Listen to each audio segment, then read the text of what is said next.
Friends, good morning. ఈరోజు గంగా ఉధృతి ఎలా ఉందో చూడండి. నీటి ప్రవాహం.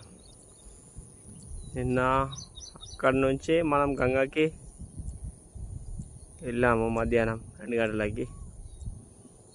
ఈరోజు ఇంకా ఫ్లో ఎక్కువనైంది. నిన్న టెంపుల్ వరకు కూడా వెళ్ళాము మనం, అక్కడ వరకు వాటర్ లేవు. ఈరోజు చూడండి మార్నింగ్ టెంపుల్ ఆల్రెడీ దాటేసాయి వాటర్ కూడా. మళ్ళీ ఇది గంగకి వెళ్ళే దారి కూడా పూర్తిగా నీటితో నిండిపోయింది వెళ్ళదాకుంటా. సో చూడండి, దగ్గర దగ్గర ఊరి దగ్గరకు వచ్చాయి వాటర్. చూడండి, జనాలు కూడా అక్కడ చూడడానికి వచ్చారు.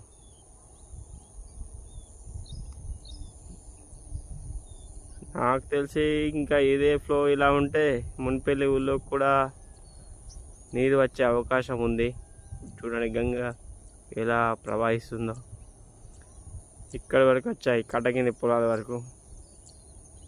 ఇంకా ఈరోజు కూడా ఇలాగే కొనసాగితే ఈ మొత్తం మునిగిపోయే పరిస్థితులు ఉన్నాయి. సో చూద్దాం ఏం చేద్దాం. పాపం బర్రెలు ఈ రోజుతో అక్కడే 3 రోజుల నుంచి చిక్కుకొని ఉన్నాయి కుర్రు ప్రాంతంలో. వాటి జాడ అసలుకే తెలీదు, మరి 3 డేస్ నుంచి ఉన్నాయా మరి ఎక్కడికైనా వెళ్ళాయా అని చెప్పి. ఇంత వాటర్ ఎక్కడి నుంచి వస్తుందో ఏం అర్థం అవ్వట్లేదు. చూడండి, ఇది ఇలాగే కొనసాగితే మునిపల్లి గ్రామంలోకి కూడా నీరు వచ్చే అవకాశం ఉంది.